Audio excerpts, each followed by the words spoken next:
Hello, this is a tutorial on how to dye your hair this sort of dark grey, storm cloud, steely kind of colour.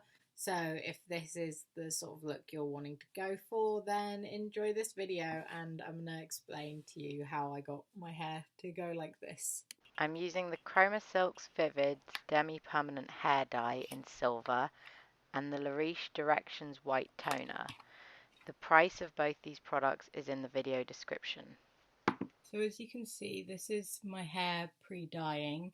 It's already very light, but it's not particularly greyish. It's kind of got a slight like yellowy tint to it. So the first thing I need to do is I need to put in some toner to like even out any of the yellow tones and make them like a cooler colour. If your hair is naturally quite dark, you're going to want to bleach it before you do this because the colour just won't show up on darker hair. So you'll need to bleach it and then put in the toner when it's light enough. You may have to bleach it more than once if your hair's really dark. So I suggest if you are going to bleach it more than once, try and space it out over a few days if you're all right to have your hair blonde or like light brown for a couple of days, because that'll just let your hair recuperate a bit from the bleaching and it won't make it as like dried out. First, you want to part your hair into at least 4 sections. When you're doing the toner, you don't have to worry too much about the sections being even. But if you have some bits of your hair that are more yellowy than others, you want to make sure those are definitely covered up. If your hair is fairly or very thick, you may want to do more than 4 sections.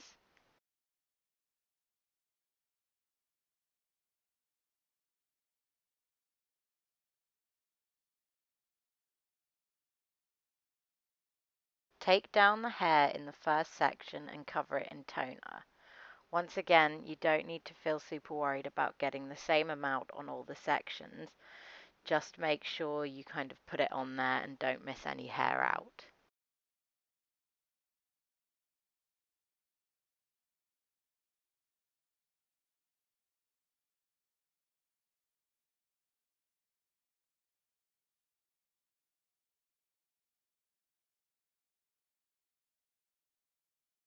You do need to be careful when you're doing the back of your head that you don't miss any hair there.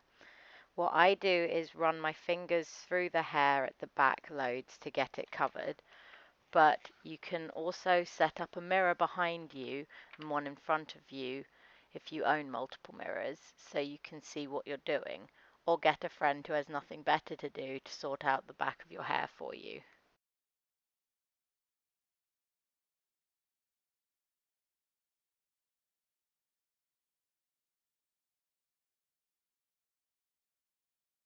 I left my toner in for 3 hours.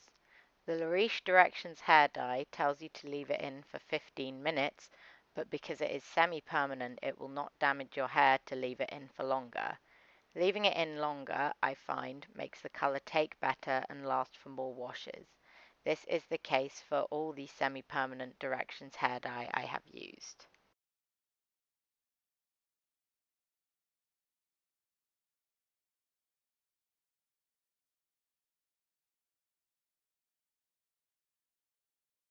So this is my hair after I've used the toner.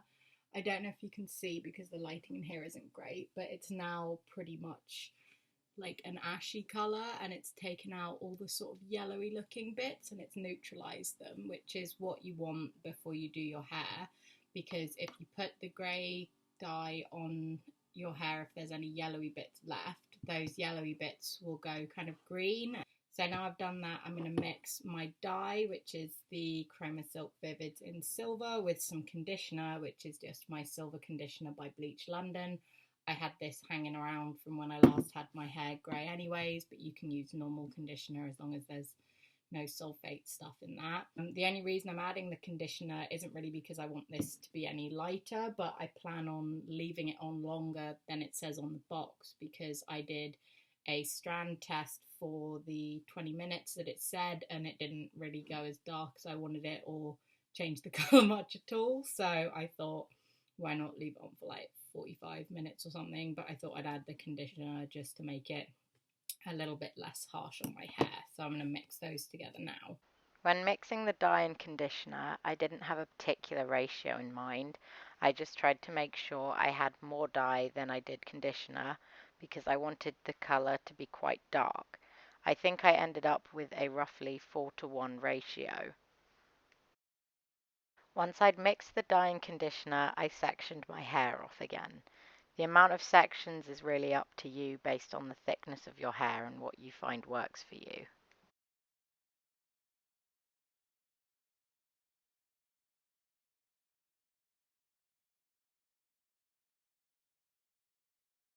If you have a dye brush, this would be a good time to use one. I personally find application easier when using my fingers, but this is just my preference and other people prefer using dye brushes.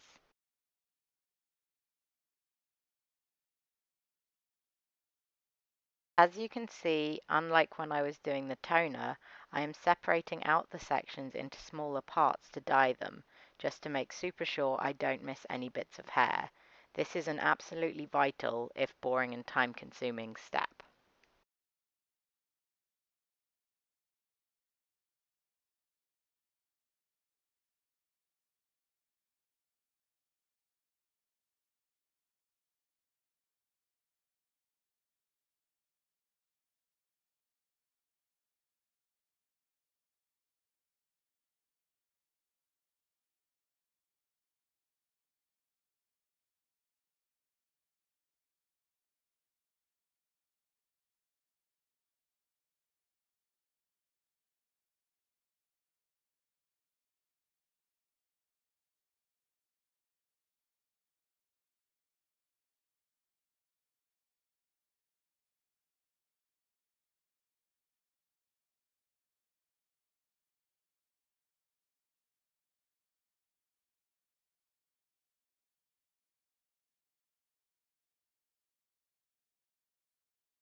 And this is what my hair looks like after I washed it out and straightened and dried it. I'm really pleased with it, so that's really good.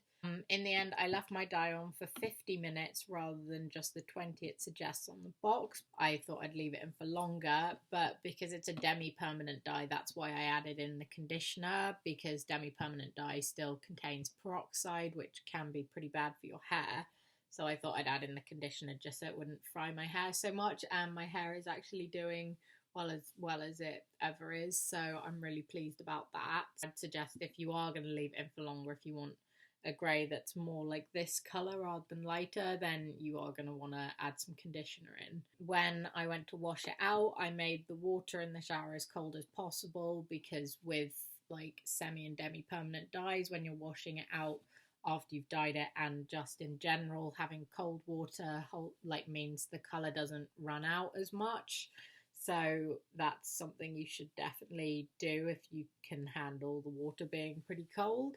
And on the Pravana box, it says that you should shampoo and condition it when you're washing the dye out the first time. So I was using the conditioner I showed earlier, the Bleach London for silver hair conditioner, and I have a shampoo like that. But if you don't have those ones, then you can use any colour treatment shampoo, just the ones for colour treated hair, or just a general sulfate free shampoo. I hope you enjoyed the video. Please like and subscribe if you feel like doing that. I'm going to put links for all of the products I use down below. Apart from with the directions stuff, I just got that at a shop around the corner from me, but I'll put a link to their website so you can buy it from them or find somewhere to get it yourself. Yeah, I hope you enjoyed, and I'll make a new video soon. Bye!